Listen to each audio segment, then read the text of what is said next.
বিরিয়ানি অন্যরকম ভালোবাসা। বিরিয়ানি মানে আমার কাছে নেশা। এটার প্রতি সবারই একটা দুর্বলতা কাজ করে। রিসেন্টলি সুনামগঞ্জে একটা হাজি কাচ্চি বিরিয়ানি শাখা উদ্বোধন হয়েছে। তো ভাবছিলাম গিয়ে কাচ্চির আসল স্বাদ লুপে নেব, বাট ওইটার হলো কই। এত এত ব্যাড রিভিউ। ওই কাচ্চি নিয়ে যে খেয়ে আসছে সেই বদনাম করতেছে। তাই একটা মশলা প্যাকেট নিয়ে এসে আর কিছু বাসমতি চাউল নিয়ে এসে বাসায় বানানোর সিদ্ধান্ত নিলাম। আমি জাস্ট ঘরোয়া উপায়ে রান্না করলাম। ফার্স্ট আমি মাংসগুলোকে ভালোভাবে রাঁধুনি কাচ্চি বিরিয়ানি মশলা দিয়ে রান্না করে নেব। এই মশলার প্যাকেটে দুইটা প্যাকেট ছিল। একটা হচ্ছে গরম মশলার প্যাকেট, আরেকটা হচ্ছে গুঁড়ো মশলার প্যাকেট।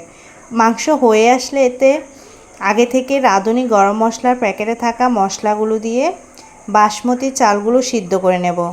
সিদ্ধ হওয়া চালগুলো মাংস দিয়ে এরপর আমি আলাদা একটা কড়াই নিয়ে ওতে সামান্য পরিমাণ তেল দিয়ে কিছু আলুর টুকরা ভেজে নেব। কারণ কাচ্চিতে আলুটাই মেন উপকরণ আমি মনে করি আর কি। সবাই আলুটা খেতে ভালোবাসে। তো আলু ভেজে নিব।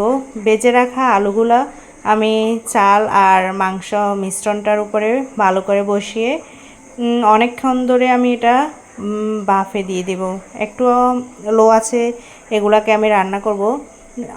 অনেকেই দেখি যে আঠালো কিছু একটা ডো তৈরি করে পাত্রের চারপাশে লাগিয়ে এটাকে বাফে দিয়ে তারপর মানে কাচ্চিটা রান্না করে।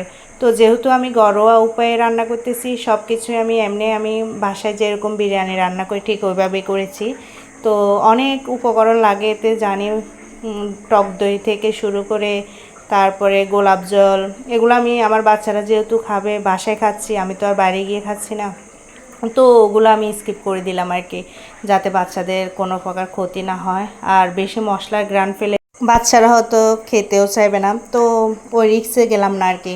আমি নর্মালি যেভাবে বাসায় বিরিয়ানি রান্না করি ঠিক ওইভাবেই রান্না করলাম। তো এই ছিল আজকে আমার কাচ্চি বিরিয়ানির রেসিপি। তো কেমন লাগলো?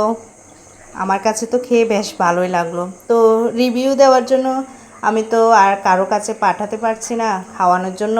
তো আমার বাসায় যে দুইটা সৈন্য আছে ওদেরকে খাইয়ে আমি রিভিউ দিতে বললাম আর কি, মা কেমন লেগেছে। তো ওরা না খেয়ে কিন্তু রিভিউ দিচ্ছে না, কেউ কেউ আছে না খেয়ে প্রচারণার জন্য রিভিউ দেয়। আমার সৈন্যরা কিন্তু ওরকম না, ওরা আগে টেস্ট করছে তারপর আমাকে রিভিউ দিচ্ছে খাবারটা কেমন হলো। তো টাটা, আল্লাহ হাফেজ।